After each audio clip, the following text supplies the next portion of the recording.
going to get back to Max Blumenthal at the end of class, because the fact that he was arrested after making known that the United States government was paying lobbyists, that is the executive branch was paying lobbyists to lobby congresspersons, and somebody didn't like that fact that that was published, so Max was arrested. A system that makes peaceful and revolutionary change impossible makes violent change inevitable. I think it was Bobby Kennedy who said that, but I'm not 100% sure on that. And if you make certain assumptions about human behavior, it is correct. But if you question those assumptions, it becomes problematic. This statement supposes that human beings in a group are going to reject being told what to do, and when they are sufficiently dissatisfied with being told what to do and how much taxes to pay and who to fight, and they have difficulty changing the people who are telling them to do that, that they're going to rise up and change their form of administration and government.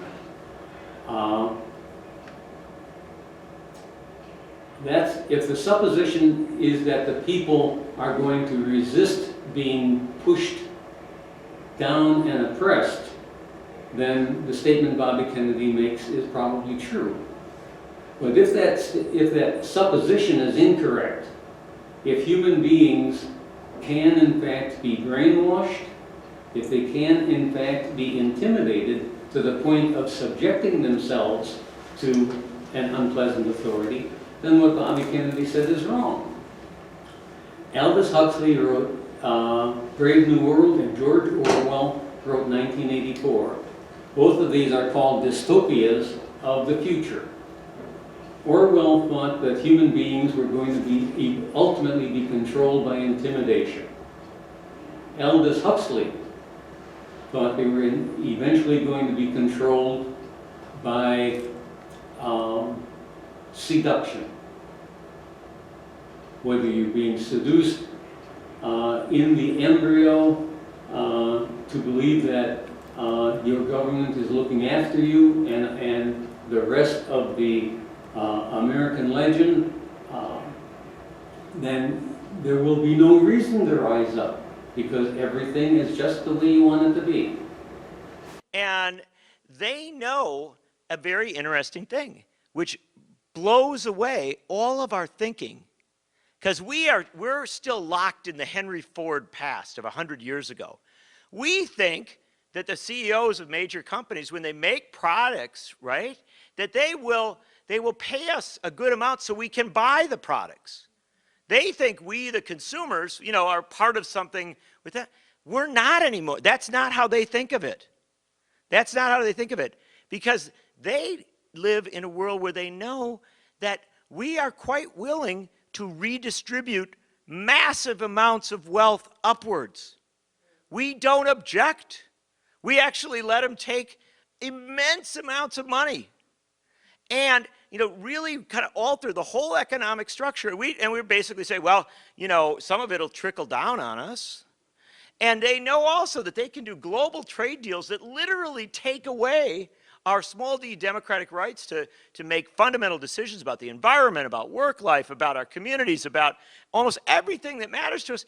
And they know that by and large, even though we don't like it, we will elect people who tell us that they're going to make them better the next time. Yeah, NAFTA didn't work. Okay, China free trade will be better. Yeah, China free trade didn't work. Well, CAFTA will be better. Well, CAFTA didn't work. Well, the TPP will be better. Right? It's always going to be, somehow it's going to work. And they know that somehow they keep doing, these CEOs know that that keeps happening. And this is the thing they know, the biggest thing they know. We, the people, we like to eat. And some of us like to eat more than others, but we generally like to eat. And so they know that when they reduce the number of jobs, when they wipe out whole industries, we will not say, hold it, I object. Because we didn't object when they wiped out whole industries with their trade deals. We didn't object when they massively culled out our workforce. We haven't objected 40 years into stagnant wages. We haven't objected to the change from a situation where one person in a family could work while someone else stayed home with the kids, and while we had, enough income to actually, do all these things, and our kids could go to college, and instead of having massive debt that would last through the rest of their lives, it was actually something you could pay for with a part-time job. We didn't object to any of those changes. So why would they worry that when they take away massive numbers of jobs? Because they know that we will work harder. We will come earlier and stay later. We'll keep trying to cobble together an existence. I know this is going to sound crazy. They believe that we will take our private cars and troll around the streets of cities trying to pick people up and give them rides for a little bit of money, and will come some crazy German word like Uber or something like that. They believe that will happen. They believe we will get so desperate that we'll take rooms in our homes and rent them out and call it Airbnb. They believe correctly,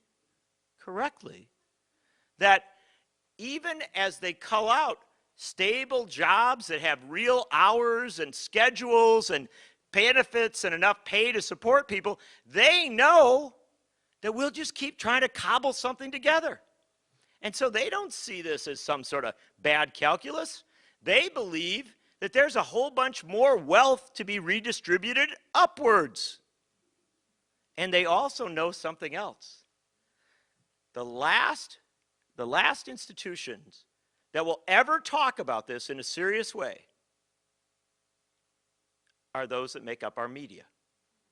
They know that our media will never, ever say, hold it, we're stopping this ridiculous conversation about Donald Trump's hands, because we can see in the foreseeable future Eric Schmidt, the head of Google, the top experts at Oxford, the people that really do work on this stuff are telling us we are within years of a progressively more jobless economy, and maybe that matters more than Donald Trump's hands, right? They know the media won't do that. Okay, while you have it on pause, who is the they? Yeah, who is that guy? That guy is John Nichols. He's a Nation? pardon me? From the nation? No. He's a researcher. He's a sociology researcher. I don't know where he works. They are the ruling elites, the people who are making decisions. And I'm not talking about the president or the Congress.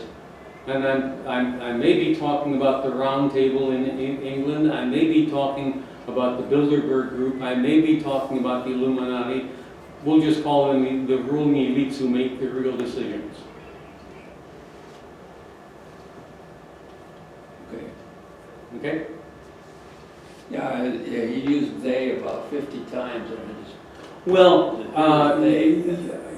unintentionally I put everyone here at something of a disadvantage because I wanted to play a short excerpt rather than a longer excerpt.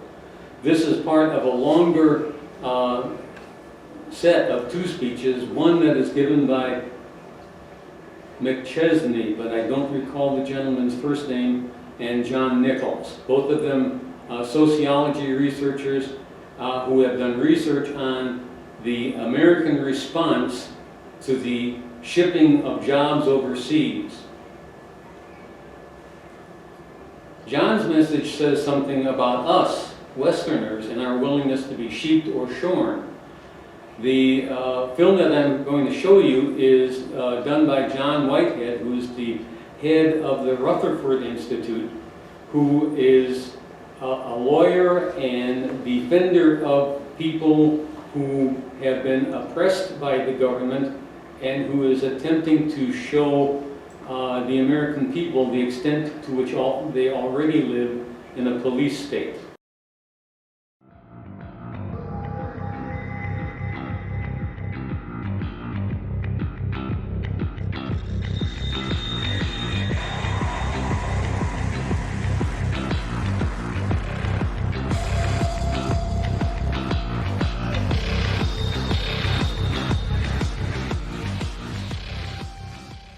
We have no real property rights.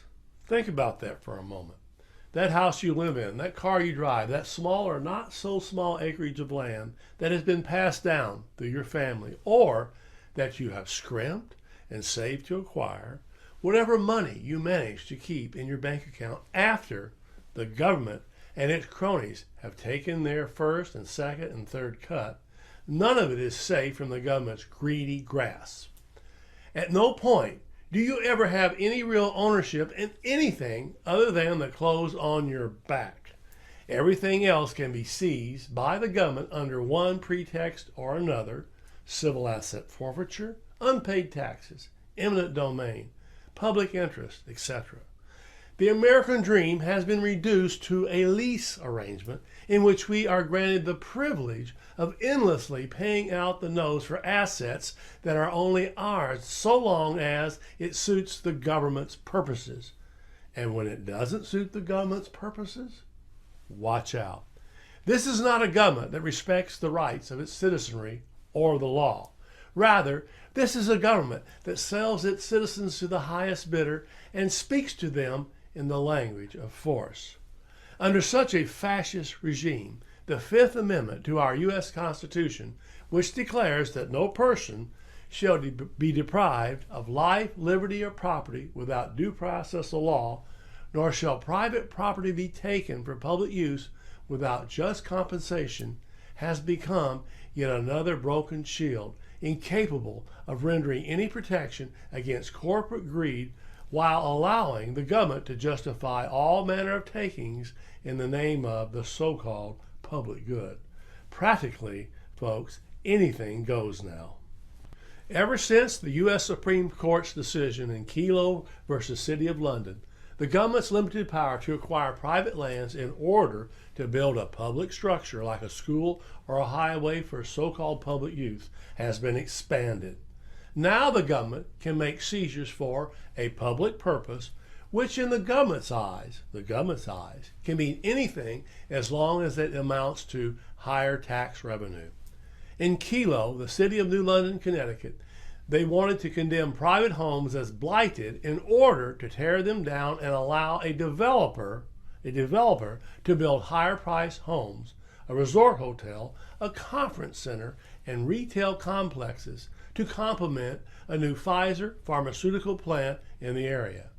Ironically, the developers in New London later backed out of the deal after the homes were seized and bulldozed, leaving the once quaint neighborhood a wasteland. Nevertheless, a short-sighted Supreme Court gave city officials the go-ahead, ruling 5-4 that a city government aligned with large corporate interests could use the power of eminent domain to seize an entire neighborhood for development purposes. Justice Sandra Day O'Connor warned, and I'm quoting here, "The specter of condemnation hangs over all property. Nothing is to prevent the state from replacing any Motel 6 with a Ritz-Carlton, any home with a shopping mall, or any farm with a factory." End of quote, folks. Sadly, nothing has prevented the government from bulldozing its way through the Fifth Amendment in an effort to take from the middle and lower classes and fatten the coffers of the corporate elite. In the wake of the Kelo case, at least 16 places of worship, which pay no taxes, were taken for private uses, which will generate tax dollars. Other attempted takings included the transfer of 3 family-owned seafood businesses to a larger private marina in Texas, the transfer of farmland to a shopping center anchored by Lowe's in Illinois, developing 233 low-income and elderly families' properties into senior community where townhouses cost more than $350,000 in New Jersey, and developing middle-income, single-family homes on the waterfront into more expensive condominiums in New Jersey. As an investigative report by the Institute for Justice notes, over the course of 5 years, a mere 5 years, local governments used eminent domain to lay claim to more than 10,000 homes, businesses, churches, and private land for private business development, including condemning a family's home so that the manager of a planned new golf course could live in it, evicting 4 elderly siblings from their home of 60 years for a private industrial park, and removing a woman in her 80s from her home of 55 years, supposedly to expand a sewer plant, only to turn around and give her home to an auto dealership. Fast forward to the present day, and you've got the government's pipeline projects as a prime example of eminent domain being employed for corporate gain money. All across the country, power companies have been given the green light to build massive gas and oil pipelines that crisscrosses the country, cutting through private and public lands as well as unspoiled wilderness. Yet despite often repeated claims by politicians and oil executives about the danger of relying on foreign oil, this U.S. petroleum renaissance never was designed to make America energy self-sufficient. And this was pointed out by journalist Sandy Tolan. She says, a growing amount of that oil will end up in China, Japan, the Netherlands, and even Venezuela. So much for public use, huh? These pipeline projects, which are getting underway in a dozen states, have stirred up a hornet's nest of protests, most notably in Standing Rock, North Dakota, where activists attempting to block the completion of Dakota Access Pipeline were subjected to militarized police, riot and camouflage gear, armored vehicles, mass arrests, pepper spray, tear gas, drones, rubber bullets, water cannons, concussion grenades, arrest of journalists, intimidation tactics, and brute force. Not all the protests that have arisen in response to these pipeline projects hinge on environmental concerns, which are significant in and of themselves in light of water and ground contamination due to leaks and spills. Some of the protesters are landowners, simple farmers and homeowners who merely want the government and its corporate partners in crime to keep their grubby paws off their personal property. Most recently in Virginia, activists have taken to tree sitting, living for weeks on end in platforms suspended above the ground in trees as a form of protest over the devastation that is being wrought by these pipelines. These acts of civil disobedience come at a costly price. Pipeline and forestry officials have worked hard to make life as difficult as possible for these protesters, allegedly blocking their access to food, water, and medical supplies, shining floodlights into the trees at all hours of the night, creating ground disturbances to dislodge their nests, and urging the courts to levy heavy fines for each day that the work to clear the forest for pipeline is delayed. Seriously, it takes a lot of gall to trespass onto someone's private property, tear up their land, cut down their trees, pollute their air and water, prevent them from moving freely on their own property, threaten them with fines and arrests for challenging the intrusion, and then force them to pay by way of taxes to retain ownership of the property or sell it cheaply or at a loss so that it can be torn down and used for some purpose that the government deems more beneficial to its bottom line. But that's what the pipeline company, local police, and federal agents are doing. That's how little respect the government has for our rights. It used to be that you could post a no trespassing sign on your property to send the message that no one could venture onto your private property without your permission. Unfortunately, American taxpayers have become trespassers on their own property thanks to the government's ongoing land grabs and utter disregard for property rights. So much for that whole pipe dream about one's home being one's castle. When it comes right down to it, the right to property is the first and last right and perhaps the most inherent. The undermining and dissolution of this critical right may well prove to be one of the few things to rouse the American people to action, hopefully so. As polls show, Americans have been willing to accept limitations on their rights to free speech, privacy, and due process, as well as other important freedoms in exchange for the phantom promise of security. Yet, whether they live in a modest two-bedroom walk-up in the Bronx or a mansion in Bel Air, Americans have not been quite as willing to barter away their right to their property. In this way, we are not so far removed from the revolutionary spirit that saw a ragtag assortment of colonists standing up to the military might of the Great Britain Empire. The signing of the Declaration of Independence marked a new beginning for our nation. It signaled a shift in the balance of power from one in which the people served an elite ruling class to one in which the government was instituted to serve the people. The government's role would not be to create or define the people's inherent rights, but rather to guarantee their protection. As the Declaration states, we hold these truths to be self-evident, that all men are created equal, that they are endowed by their Creator with certain unalienable rights, that among these are life, liberty, and the pursuit of happiness. That to secure these rights, governments are instituted among men deriving their just powers from the consent of the governed. The Declaration, which embodied all the passion, outrage, and noble ideas of the day, could easily have ended there. But the founders understood that in order for the newly born nation to survive, it would need more than revolutionary sentiment. It would require a government that existed to serve the people, not itself, and a contract to guarantee basic liberties and bind the Union together. Thus was the U.S. Constitution born in the summer of 1787. It sprang forth from the experiences of a revolutionary generation still wary of the strong arm of the government. And from that wariness came our Bill of Rights. The first 10 amendments to our Constitution are intended as a blueprint to keep the government in its place, off our backs and away from our property.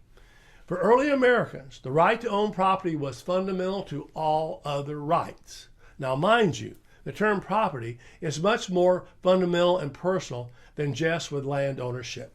It refers to a kind of sovereignty over one's life and possessions, especially one's money. Again, the Fifth Amendment to the United States Constitution states, "No person shall be deprived of life, liberty, or property without due process of law, nor shall private property be taken for public use without just compensation." Property is grouped in the same category as life and liberty in the Fifth Amendment because it is difficult to enjoy life and liberty without the stability, security, and assurances that property provides. Private property, at a minimum, checks governmental power, for it provides the citizen a right of space where even government agents cannot intrude without proper authority. At its core, the American dream is about gaining sovereignty over one's life and property. Without this sovereignty, this unshakable guarantee of ownership and dominion, even over one's own life, there can be no true liberty or freedom. This most sacred of rights is under siege now. More than 200 years after early Americans went to war over their right to life, liberty, and property, we the people have now been reduced to little more than serfs in bondage, indentured servants, and sharecroppers. If the government can tell you what you can and cannot do within the privacy of your home, whether it relates to what you eat, what you smoke, or whom you love, you're not the king or queen in your little castle. If government officials can fine and arrest you for growing vegetables in your front yard, installing solar panels on your roof, and raising chickens in your backyard, you no longer have any property interest in your home. If government agents can invade your home, break down your doors, kill your dog, damage your furnishings, and terrorize your family, your property is no longer private and secure. It belongs to the government. Likewise, if police can forcibly draw your blood, strip search you, and probe you intimately, your body is no longer your own either. This is what a world without true property rights looks like, where the lines between private and public property have been so blurred that private property is reduced to little more than something the government can use to control, manipulate, and harass you to suit its own purposes, and you, the homeowner and citizen, have been reduced to little more than a tenant in bondage to an inflexible landlord. In other words, we're slaves. If you have no choice, no voice, and no real options when it comes to the government's claims on your property and your money, you're not free. You're not free if the government can seize your home and your car, which you've bought and paid for over non-payment of taxes, you're not free if the government agents can freeze and seize your bank accounts and other valuables if they merely suspect wrongdoing. And you're certainly not free if the IRS gets the first cut of your salary to pay for government programs over which you have no say whatsoever. After all, a government that doesn't respect the rights of its citizens will have even less regard for their property, be it land, money, or personhood. So where does this leave us? Battling for our lives, liberties, and our property, folks. Indeed, the battle to protect our private property has become the final constitutional frontier, the last holdout against our freedoms being usurped. Questions about who has ultimate control over our money, how much of it can be claimed by government agents, and how it gets spent goes to the heart of the battle over property rights. Remember, governments generate no wealth at all on their own. Any resources that they have at their disposal have been appropriated from the original producers of that wealth, that's we the people. This fundamental truth has largely been downplayed over the years because the government doesn't want us to remember that it exists to serve at our pleasure and for our common good. Yet any government that ceases to serve this function risks being declared illegitimate. It happened once before. It can happen again. All it takes is the right spark to start a revolution.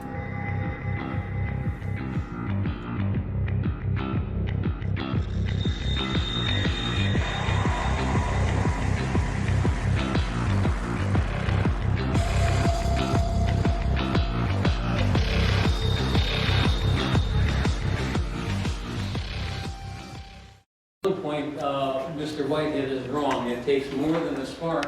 It takes a people who are still capable of reacting and rebelling. And if Huxley was right, and the people can be seduced into submission, then they become incapable of rebelling. I want to show you a film that I will not show the whole extent of it. The comment was made, and I'll just use this as an introduction, that we are the government. The government is you and me. I want to show you an excerpt that demonstrates that the government is not us, and that the government is controlled by powers that we do not control. Let me put it that way. If the government's story of 9/11 is true, then the entire chain, the NORAD chain of command, is incompetent. But if they are incompetent, they deserve to be punished. But they were all rewarded. So that doesn't make sense to me. But let me show you the video. What initially raised suspicions on the true role of the military on September 11 is the fact that the U.S. air defense, which is arguably the most advanced and sophisticated in the world, was unable to intercept even one of the 4 hijacked airplanes in the course of over 1.5 hours. I remember thinking, where on earth are the interceptors? I'm an old interceptor pilot, and it's absolutely unbelievable that hijacked airliners could fly around for an hour and 40 minutes without being intercepted.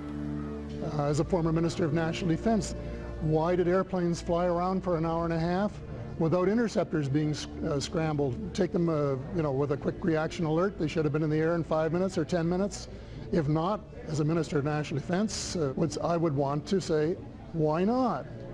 This astonishing failure to respond was remarked by Senator Mark Dayton in the post-9/11 congressional hearings. But what I find much more shocking and alarming were the repeated and catastrophic failures of the leaders in charge and the other people responsible to do their jobs, to follow established procedures, to follow direct orders from civilian and military commanders. The official justification for this failure is a series of blunders, miscommunications, and mistakes that has come to be known as the incompetence theory. On that day, you saw a lot of well-meaning, confused people struggling to make sense of a terrible situation. They didn't even know where the planes were. One argument for the incompetence theory is that the air defense was conceived to protect the U.S. from external threats, not internal ones. The fact is that our air defenses, the whole NORAD system, was not at all geared towards protecting us from domestic aircraft. Quite the contrary. It was all set up to detect aircraft coming in from overseas. La difesa era predisposta per difendersi da attacchi provenienti dall'esterno. L'America era come un castello con un fossato, ma questi hanno usato una catapulta per entrare. Saltando il fossato si sono trovati all'interno, nel ventre mole dell'America, e l'hanno potuta spolpare. What the debunkers forget to mention is that the responsibility for tracking internal hijacks has never fallen on the military to begin with. This has always been the duty of the Civil Air Traffic Controllers, the FAA, as explained by the Secretary of Defense himself. So the Department of Defense was oriented externally. Our radars were pointing out, not in, and the FAA was the one that then had the responsibility to say there's a hijack. Only then, explains author and researcher Nafiz Ahmed, is the military requested for assistance in scrambling their jets. Standard operating procedures dictate that as soon as a plane flies off course, the FAA will contact the plane and try to ask them what is going on. If there is a problem or if they cannot establish radio contact, then immediately the FAA will contact the Pentagon, who will, within a matter of minutes, a maximum of 10 minutes normally, will scramble fighter jets to intercept the civilian plane and to analyze the situation and see what is going on. The FAA authority over the national airspace is clearly acknowledged in this exchange between the military from September 11. If you can, hand the fighters over directly to FAA so that they're still under FAA control. We're never going to take them. Just work with them, coordinate with them as best that you can with that.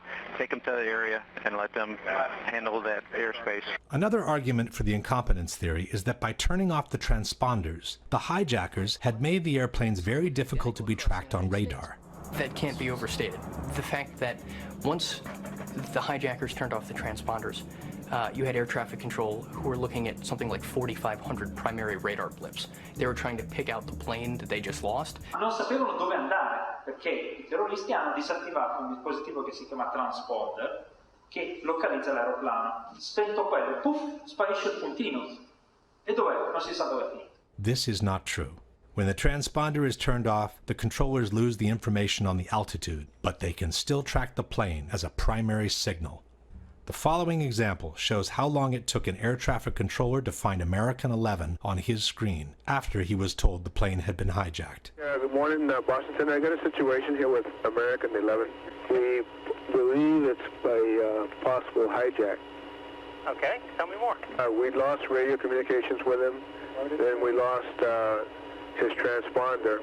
And right now the aircraft is just west of Albany going southbound. Okay, I see him.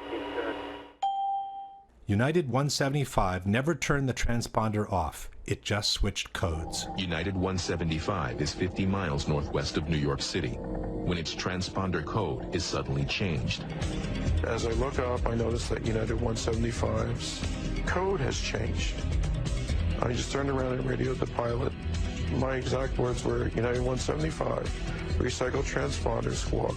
Hijacker Al-Shehhi obviously intended to turn off that transponder, but because he just changed codes and didn't turn it off, he still left the controllers with a very clear indication of the normal return from an aircraft that was squawking, that's what we call it, with the altitude. According to the Secret Service, the plane that hit the Pentagon was tracked for at least 30 minutes before it reached Washington. Nelson Garabito was the Secret Service agent in charge of protecting the White House airspace. First thing I did is I picked up the phone to call my contact, the FAA. He said we have 4 planes outstanding. 2 have hit the towers, and 2 are headed to Washington, D.C. One of them approximately 30 minutes out, one of them approximately 45 minutes out. The one 30 minutes out turned out to be the plane that hit the Pentagon. As the one nearest us got closer and closer, 6 minutes out, 5 minutes out, we knew it was sort of over the CIA, and we thought, is that where it's going? But it kept coming. United 93 was also being tracked after the hijacking. We were tracking United 93, and I was in conversation with the FBI agent, and he was relaying to me that we suspect that this aircraft has now been taken over by hostile forces, described the sharp turn it made over eastern Ohio and now is heading back along southwestern Pennsylvania. The airplane was being followed step by step, practically in real time. Right now he is west of Johnstown still, 12 miles. At some point, it even turned the transponder back on, showing not only its position, but also the altitude. It looks like he's still turning. Hey, his transponder just came back on and it was showing 8,000 feet, 200. 8,200 feet? 8,200 feet, and he's on the same code that he was before. Save for some moments of confusion, the 4 airplanes were being tracked by air traffic controllers all along. The real reason for the failure to intercept the 4 aircraft seems to have been the high number of military exercises that were being run by NORAD on September 11 out of their base in Cheyenne Mountain, Colorado. As Webster Tarpley noted in his book 9/11 Synthetic Terror, staff exercises or command exercises are perfect for a rogue network, which is forced to conduct its operations using the same communications and computer systems used by other officers who are not necessarily party to the illegal operation.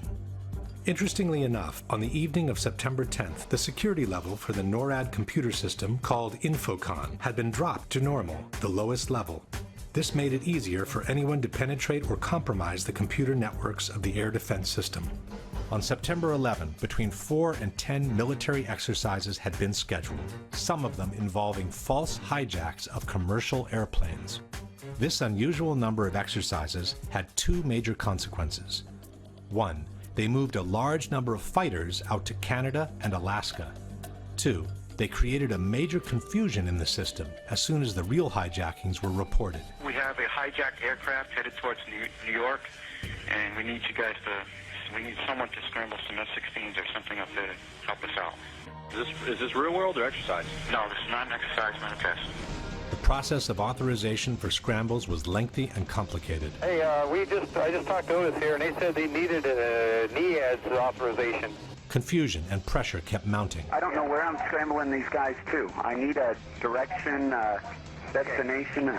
At times, communications were jammed. If you could do me a favor and have them call us, we cannot call out for some reason. Some in the military quickly realized the simulations were causing a problem. You know, let's get rid of this goddamn sim. Hey, turn the sim switches off. Get rid of that crap. I hope they cancel the exercise because this is ridiculous. But they were not canceled, even after both towers in New York had been hit, when everyone knew America was under attack. The war games continued. You guys watching the news? Yeah. I wasn't sure. I've been watching it for about 10 minutes. They suspend the exercise now? Not at this time, no. Apparently, someone took advantage of the situation. While the plane headed for the Pentagon was quickly approaching from the west, an unknown source, which was never identified, reported that American 11 was headed towards the Capitol even though the plane had already crashed into the North Tower. I just had a report that American 11 is still in the air and it's heading towards Washington.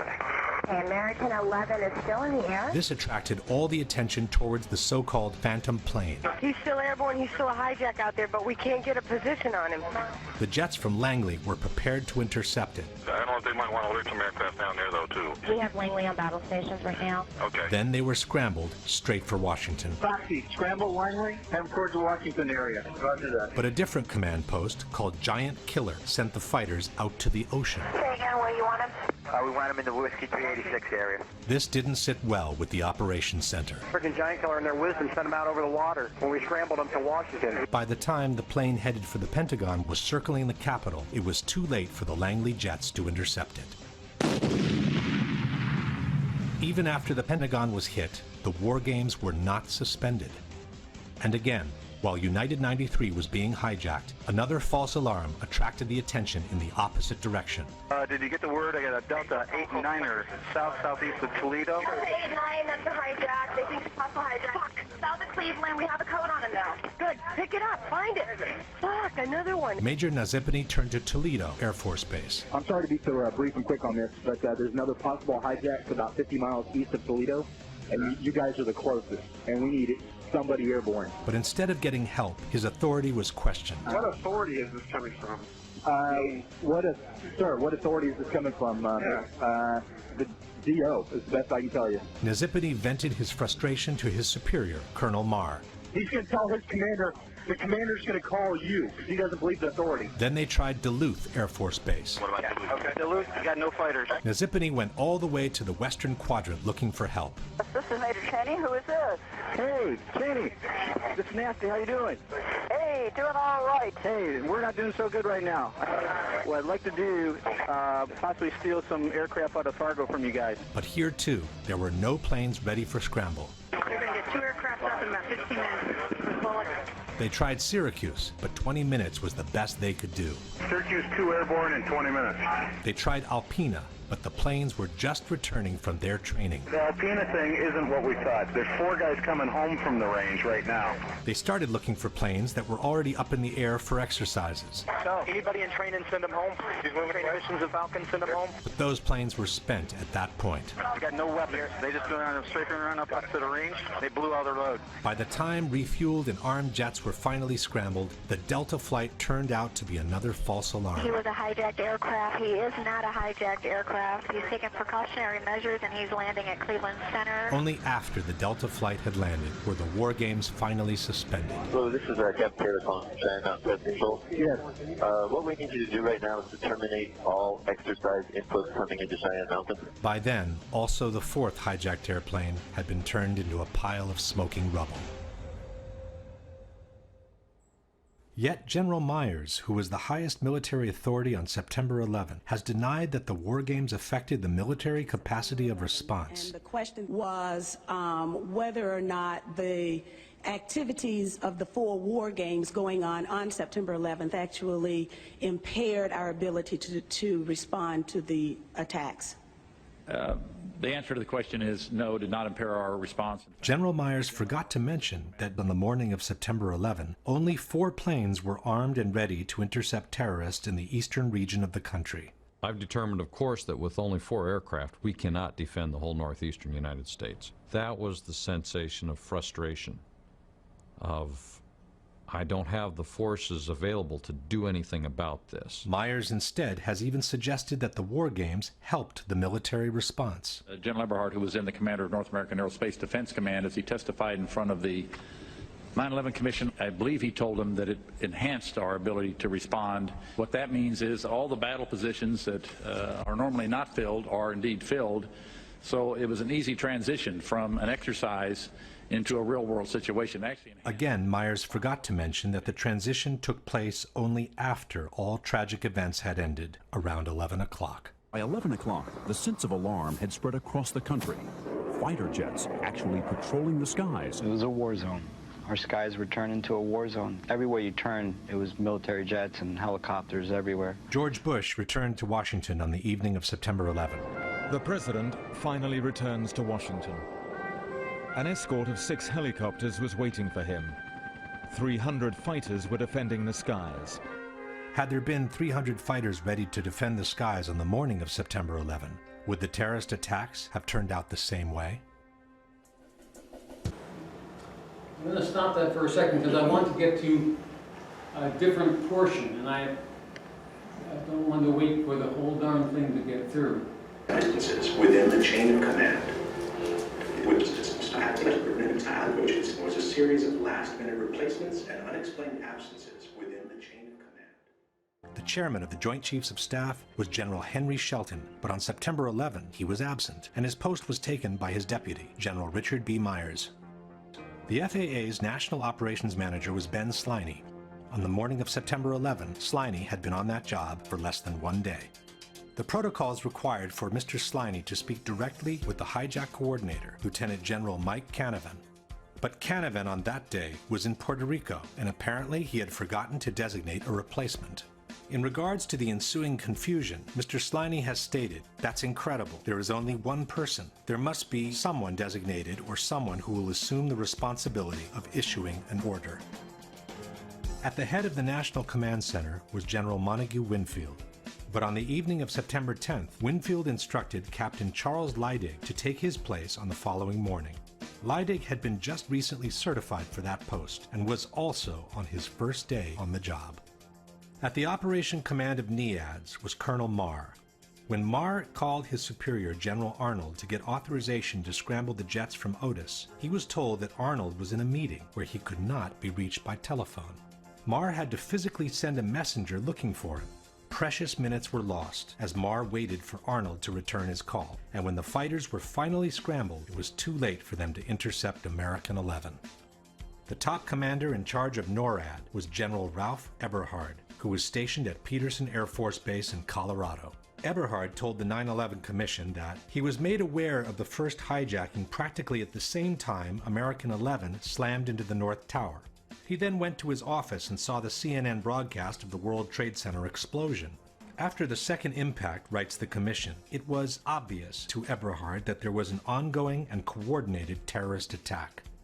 At that point, Eberhard called General Meyer to update him on the situation. But even though both generals knew the country was being attacked by hijacked airplanes, neither of them suggested suspending the war games and recalling all the fighters available as soon as possible. Furthermore, instead of getting on the phone and taking control of the situation in the most crucial moment of the day, General Eberhard chose to get in his car and drive from the Peterson base to Cheyenne Mountain. The 30-minute drive put him completely out of the loop, since Eberhard couldn't receive telephone calls, wrote the Denver Post, as senior officials weighed how to respond. General Eberhard was also the person responsible for lowering the security level of the defense computer system on the evening of September 10th. And then there was Donald Rumsfeld. As stated by the 9/11 Commission, procedures called for the hijack coordinator on duty to contact the National Military Command Center and to ask for a military escort aircraft to follow the flight. The NMCC would then seek approval from the Office of the Secretary of Defense to provide military assistance. If approval was given, the order would be transmitted down NORAD's chain of command. But this kind of procedure becomes difficult to follow when the hijack coordinator is in Puerto Rico. No one knows who the replacement is. The military command is in the hands of a total rookie, and the Secretary of Defense is nowhere to be found. Donald Rumsfeld told CNN that he was informed of the Trade Center being hit some 15 minutes before the Pentagon was hit. This places the episode around 9:22 in the morning.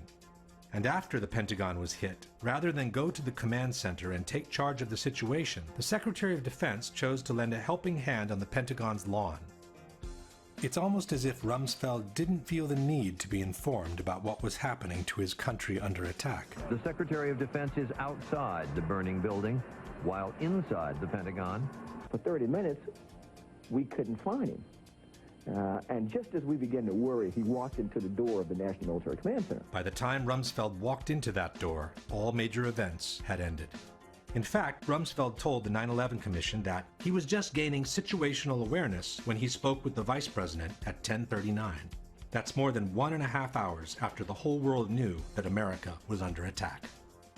Why would so many rookies be placed in key positions? And why would so many top officials be either absent or unavailable on a day when so many exercises were scheduled is a question that remains to be answered.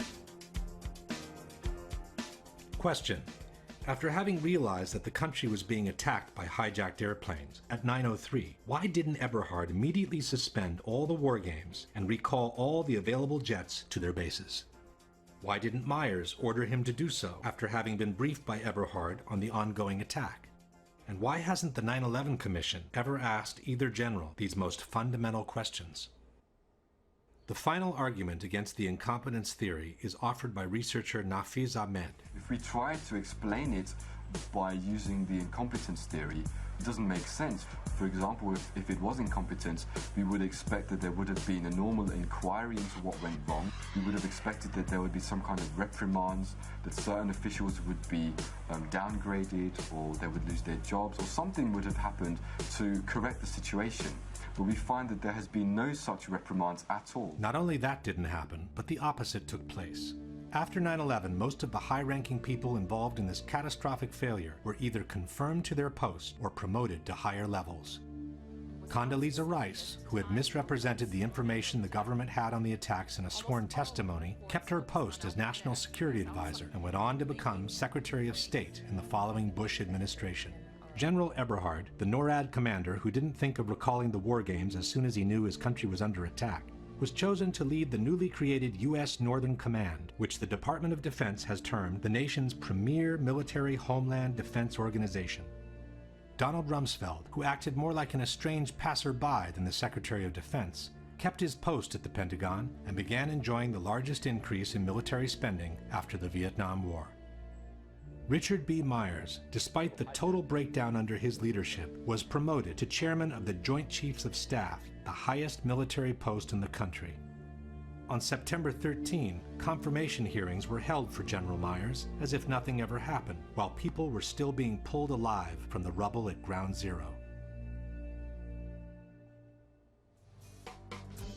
While at the Pentagon, the military appeared completely aloof from the events unfolding. At the White House, the coordination activities seemed to be concentrating under the firm authority of Vice President Cheney. I'm going to stop there and go back to the slideshow because I want to pose a question for you. It would seem that a rational, intelligent person would look at that historical account and say, either there are a bunch of Keystone Cops,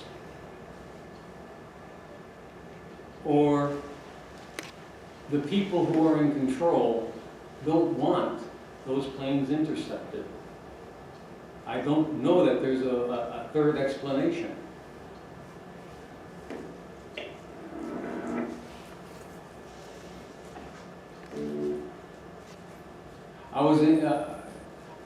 I wanted you to see that excerpt, and especially the one that where I had to interrupt the program, because you really are left in a number of situations, if you have enough information, of deciding either your government is totally incompetent or it's doing things that someone else wants it to do rather than what they've been assigned to do.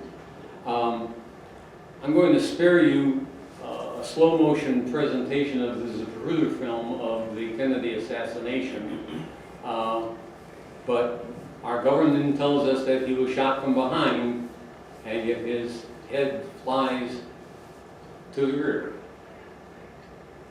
That kind of defies the laws of physics. 320. But doesn't this have more to do with hubris and who was selected? George W. Bush, not a very bright guy. And he's got religion. And Rumsfeld running his own little piece of the Pentagon, his own... Mary, you still have to ask yourself, I apologize for him, you have to ask either these people, and so what you are basically suggesting is that we really do have a bunch of Keystone Cops running it. No, it's more than that. You got that neocon element coming. What was going on around and who had their little plots and plans? It wasn't, You're saying they were totally incompetent to do their jobs. They were that, and it even goes deeper than that. They were incompetent, and they knew this, whoever was planning this, knew they were incompetent. You couldn't exist with those people not knowing they're incompetent. And the hubris that we're so strong, nobody will ever mess with us. So you got those kind of people. I agree with you, Mary. Well, you said there are only two things there. I think there's a third one. And that's human nature and this idea that America is number one. Yes. And all that kind of stuff. And it just came so out of the blue. Even though there were perhaps warnings here and there, it just came so out of the blue. There were 20 angry Arabs who took out their frustrations on the U.S. They planned it because they learned how to fly those airplanes and all that kind of thing. And closer, you and I, University of Northern Iowa, I was a student up there. So all of these Saudis were there. And I remember one guy, he told me he wanted to fly, but he didn't care about landing. It's apparent that there are at least two theories, perhaps three. One, that they are totally incompetent and that there is no plan, and that each of these several disasters that have occurred and the direction that the United States is going as a nation is without any direction whatsoever. Another interpretation is that there is a pattern to these activities, and that that pattern has a particular shape.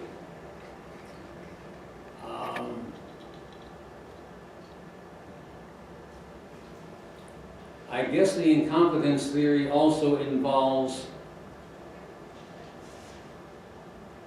random, occasional, unplanned events. I think that has to be in the same category. I'm going to call to attention a number of people and just say a few things about them. And I am asking you to believe me as to what I say. And that obviously is subject to further research on the particular name.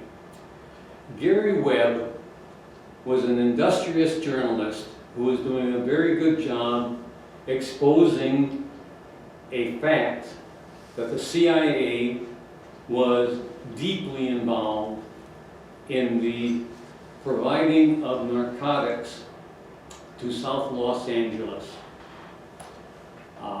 These narcotics, some of them were flown into an airport in Arkansas, and that airport was under the indirect supervision of the governor of Arkansas at that time, Mr. Clinton.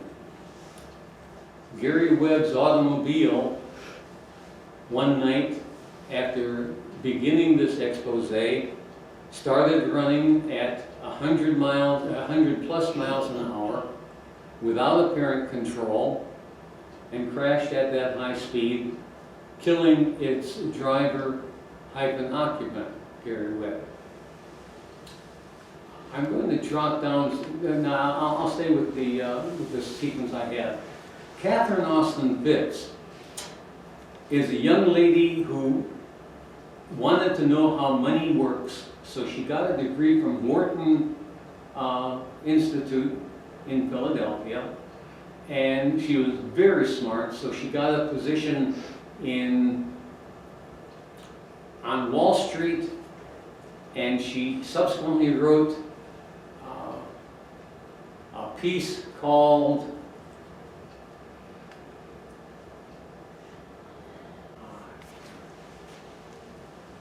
an article that is on the internet concerning the domination of profits and the control of Wall Street for the sake of maximizing both legal and illegal profits. And I apologize for not at this moment being able to dredge up the title of the article. She tried to do a very good job. She was subsequently appointed when she joined the first Bush administration as Undersecretary of Housing and Urban Development.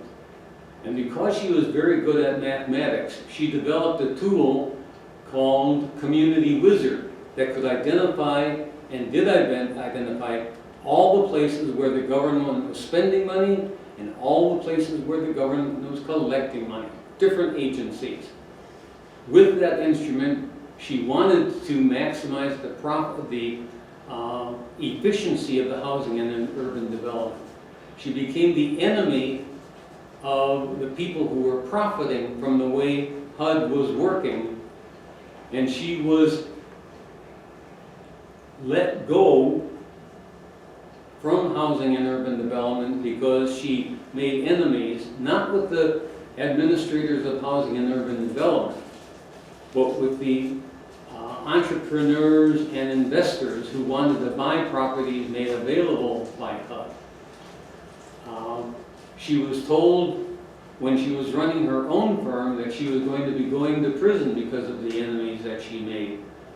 Fortunately, she ran a very clean, tight ship and successfully avoided imprisonment. But in the process, she learned that the government punishes people not because they do wrong, but because they offend the wrong people. Julian Assange made his name as the director of WikiLeaks and is the target for government punishment, even though he is a publisher, and as a publisher he has the right to publish the materials that he published. I want to go down to Max Blumenthal because Assange made enemies very high. He's now being treated in a British prison as if he is a terrorist and possibly being drugged. He's losing his health very rapidly. Max Blumenthal is also a journalist. And Max Blumenthal isn't nearly as important a journalist as Julian Assange was, or is. But Max Blumenthal offended the American government by telling the American people that the executive branch of our government was paying lobbyists to lobby the congressional section of the government on behalf of an illegitimate government of Venezuela. That stepped on people's toes, and a complaint of assault that had been tossed out earlier was resurrected in order to come after Max. Again, going back to the lesson that Catherine Austin Fitts was taught, that don't make enemies, because the government is not out for what is true or what is just. It's out to get even with the people who are offended, or the people who are offended. He also made enemies with his book, Men to the Savagery. That's Blumenthal. Oh, yes. Each of these journalists have made multiple enemies. The enemies that came at him had the power of government behind them. Thank you very much. Rear Admiral Husband Kimmel and Lieutenant Colonel Walter Short didn't do anything wrong, but in 1941, the government needed a scapegoat. Husband Kimmel and Walter Short were in charge, respectively, of the Army defense of Pearl Harbor and of the sea defense of Pearl Harbor. And Roosevelt and his administration intentionally kept secret from Kimmel and Short the fact that the Japanese were preparing to attack. The government needed scapegoats. They were court-martialed after the war with no press coverage whatsoever. They were retried and found to be guiltless with respect to the attack on Pearl Harbor. But the government in 1941 needed scapegoats. I mention that specifically because in 2001, the government could not possibly deal with Eberhard and the several people in the NORAD chain of command because either they were stupid idiots and deserved to be punished, or they were complicit. And if they were complicit, they must not be punished or they will talk. So they were not punished. They were advanced. They were promoted. A few others of these people, again, I'm talking about patterns.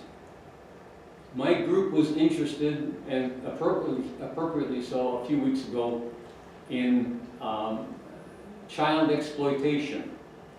So I want to point out that Arizona Senator David Farnsworth wanted to explore the possibility that the Child Protective Services of Arizona were being subverted for the sake of child exploitation. And he reported that Kate Brophy McGee, his fellow congressperson from Arizona, threatened him with death.